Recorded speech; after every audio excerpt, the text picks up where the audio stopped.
Hora de falar sobre o Corinthians e a busca por um ponta. A grande necessidade indicada por Dorival Júnior tem mais um alvo. Vitor Sá, 31 anos de idade, ponta esquerda, com passagem pelo Botafogo, pertence ao Krasnodar. O nome dele já havia sido sugerido ao Corinthians há algum tempo atrás, mas diante da dificuldade em fechar com as primeiras opções no mercado, Corinthians conversa com o Krasnodar e com o Vitor Sá. Dá para dizer que a parte mais fácil dessa negociação é convencer o brasileiro a voltar para o nosso país. Ele entende que seria uma boa atuar como protagonista no Corinthians. Agora o Timão tenta chegar a um acordo com o Krasnodar, onde o Vitor Sá é titular absoluto, temporada passada de 25 jogos, 4 gols e 4 assistências, valor de mercado dele segundo o Transfer Market de 3 milhões de euros. Não sei se o Corinthians pagaria tanto dinheiro por um atleta com mais de 30 anos de idade. As negociações estão em fase inicial. Para completar a respeito do Corinthians, o Timão quitou nessa quarta-feira a primeira parcela dos prêmios atrasados, pela classificação para a Libertadores desse ano e pelo título do Campeonato Paulista. A dívida total era de 12 milhões de reais e o Corinthians prometeu fazer essa quitação em 3 parcelas. Não estou incluindo a grana que o Corinthians deve a Memphis Depay. São mais ou menos 5 milhões e 200 mil reais e o Memphis já notificou o Corinthians extrajudicialmente em 2 momentos. Hora de responder se Miguel Ángel Borja, ex-centroavante do Palmeiras e atualmente no River Plate, interessa ao Corinthians. Especulação que tomou conta das redes sociais, muita gente afirmando que o Borja discutiu com o Marcelo Galhardo, técnico do River Plate, e estaria de saída do clube, e que seu destino poderia ser o Corinthians. Confesso que não entendi absolutamente nada.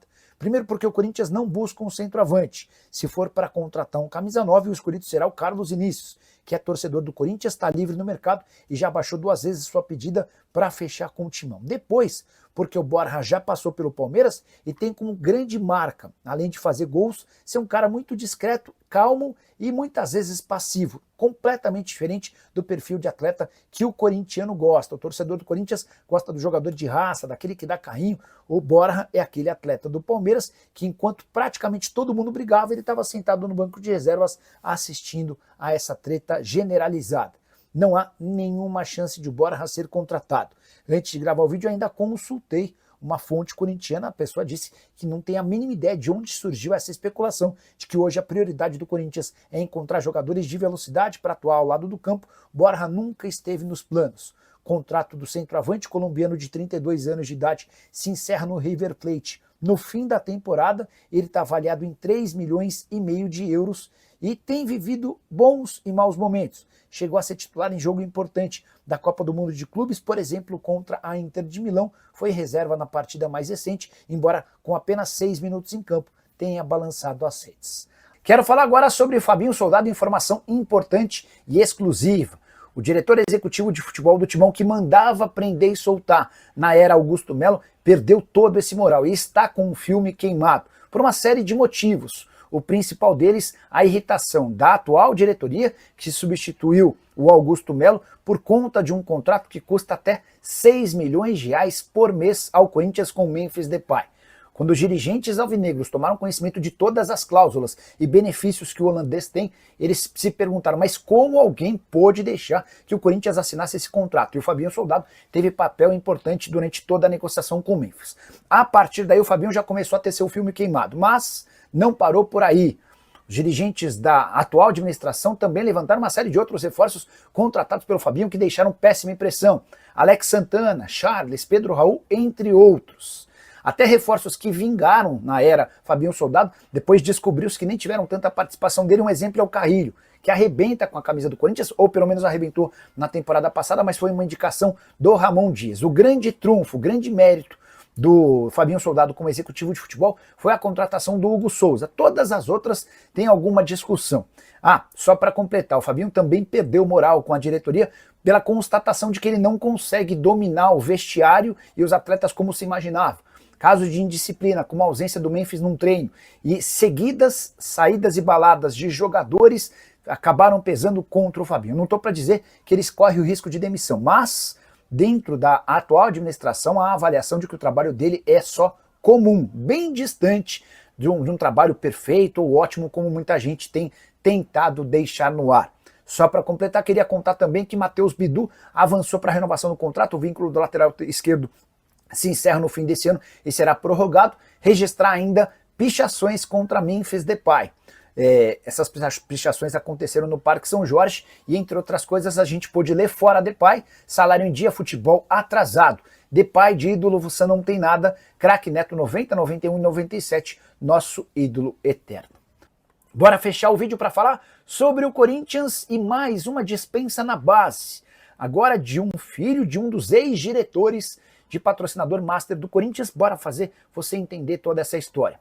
Entre as várias maluquices dos 87 contratados para a base, desde o início da era Augusto Melo, tinha um caso de um zagueiro que era filho do patrocinador master da Esportes da Sorte. O Corinthians tem a Esportes da Sorte como patrocinadora master e havia contratado o filho do CEO da empresa, o Danielzinho Trajano, zagueiro de 19 anos de idade, que havia chegado em abril. Pois bem, depois de 3 meses ele foi dispensado, sem nunca nem sequer ter treinado com o time principal. Suas únicas apresentações se deram no time B, que é uma espécie de catadão do Corinthians que foi criado exatamente para tipos de negócios estranhos e escusos. A dispensa se dá depois que o Daniel Trajano, pai do zagueiro, deixou de ter um papel de destaque na Esportes da Sorte. Me parece algo conveniente. Só para completar em relação ao Corinthians e mais problemas. Na manhã dessa terça-feira, o GE trouxe a notícia de que Duílio Monteiro Alves usou mais de R$80 mil em cartão corporativo para gastos pessoais enquanto presidente do Corinthians. Detalhe, esses R$80 mil num período de menos de 40 dias. Entre as compras, cerveja, remédio para ereção, compras em um mercado que não existe e nunca existiu, além de 2 aparelhos para barbear no valor de R$3 mil. Isso sem contar 3 flores acompanhadas de arranjo e uma série de outras coisas que não competem a um presidente gastando o cartão corporativo do Timão. André Sanches super ameaçado de ser expulso, Duílio vai para o mesmo caminho e é o fim da renovação e transparência no Parque São Jorge. E você, o que pensa sobre tudo que eu contei? Não esquece de deixar like, de se inscrever no canal. Hora de falar sobre o Corinthians, que precisa de R$2 milhões para terminar a série de dispensas na base. Augusto Melo, enquanto presidente, contratou 87 jogadores para as categorias amadoras.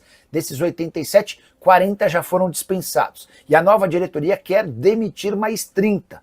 Só que esses 30 têm um custo de R$2 milhões para serem dispensados, porque tem contratos longos e salários altos. Pois bem, o Corinthians não tem esses R$2 milhões e procura interessados nos jogadores para conseguir as rescisões de forma gratuita. Só para você ter uma ideia sobre o escândalo que foi a base do Corinthians sob o comando do Augusto Melo, dá para dizer que apenas 17 dos 87 jogadores contratados têm alguma serventia e utilidade na visão da atual diretoria. Importante contar também que o Corinthians do Augusto Melo nem tinha campo para dar treino para tantos jogadores nas categorias de base, tamanho o inchaço dessas categorias menores. Houve momento em que o Corinthians precisou pedir campo da Portuguesa emprestado. Portuguesa e Corinthians dividem, tem centros de treinamentos um do lado do outro. Em alguns momentos o Corinthians utilizava campos da Portuguesa para poder dar treino para todos os jogadores das categorias de base. Vale a lembrança ainda daquela categoria sub-18 criada pelo Corinthians com a desculpa de que seria feita uma série de excursões pelo Brasil e exterior para dar visibilidade para atletas, para pensar nesses jogadores sendo vendidos. Pois bem, não houve nem sequer uma única excursão desse sub-18. Sobre o time principal, empate em 0-0 contra o Cruzeiro, dentro de casa, só 31 mil pessoas na Neoquímica Arena, o menor público do Timão na atual temporada. O Corinthians caiu para o 11º lugar com 20 pontos conquistados e a pressão pela demissão do técnico Dorival Júnior segue bastante alta. Hora de falar sobre o Corinthians, que se livrou do temido transfer ban, aquela punição que impede os clubes de registrarem atletas. O Timão, se tivesse essa pena imposta contra si, precisaria ficar 6 meses sem registrar jogadores. É que terminou nessa segunda-feira o prazo para o pagamento da primeira de 24 parcelas de um grande acordo com a Câmara Nacional de Resolução de Disputas. O maior credor desse grande acordo é o Cuiabá, que tem R$18 milhões para receber ao longo de 6 anos. O Corinthians até chegou a tropicar, pagando apenas 150 mil dos 783 mil que tinha como pagamento nessa segunda-feira. No final do dia, houve o restante do pagamento desse dinheiro e o Corinthians se entende completamente livre do risco de punição via transfer ban. Acordo com a Câmara Nacional de Resolução de Disputas homologado em abril e prevê o pagamento de R$ 76 milhões para diversos credores diferentes ao longo de 6 anos. Esses pagamentos são feitos a cada 3 meses. Só para completar o noticiário alvinegro, a situação de Dorival Júnior segue delicada. Não deve ser demitido depois da partida contra o Cruzeiro, ainda que o Timão perca na Neoquímica Arena. O Fabinho Soldado é um dos seus defensores. Há uma parte da diretoria que entende que ele precisa ficar pelo menos até os jogos contra o Palmeiras válidos pelas oitavas de final da Copa do Brasil. Mas, se perder para o Verdão, aí certamente rua. Em relação a Memphis Depay, o Timão discute internamente se não vale a pena chamar o holandês para uma discussão para rescisão do contrato. E aí, Memphis, você toparia rescindir o contrato de forma unilateral, sem que ninguém tenha de pagar multa? Essa definição deve acontecer nos próximos dias e se houver uma maioria de votos dentro da diretoria, esse assunto vai ser tratado diretamente com o Memphis. Enquanto isso, o Corinthians torce para que pintem propostas do exterior vindas pelo Memphis. O Corinthians adoraria aceitar qualquer oferta, ainda que nem conseguisse muito dinheiro com a saída do holandês. Se você concorda com essa situação, como é que você vê esse caso? Não esquece de deixar like, de se inscrever no canal. Hora de falar sobre Rony. Quero te explicar todo o caos da terça-feira com a entrada dele na justiça contra o Atlético Mineiro e a possibilidade, será que existiu, de ele se tornar reforço do Corinthians. Vamos começar seguindo a ordem cronológica das coisas. Rony andava muito incomodado com a inadimplência do Atlético Mineiro e consultou seu advogado. E ao constatarem que havia 3 meses de inadimplência em relação ao fundo de garantia, o Rony notificou o Atlético com uma ação na justiça pedindo a quebra do contrato. Um oficial de justiça levou a situação para o Atlético e foi a partir daí que o Galo começou a correr atrás do prejuízo. Até porque se o Rony vencesse essa disputa, o Atlético seria condenado ao pagamento de 55 milhões de reais, equivalentes ao que deve e a tudo que o Rony receberia até dezembro de 2027, quando se encerra o contrato. Houve uma ligação do Cuca, depois Paulo Brax e Vitor entraram em contato e, por último, Rubens Meninho, principal acionista do Galo, conversou com Hércules, que é pai e também um representante do Rony.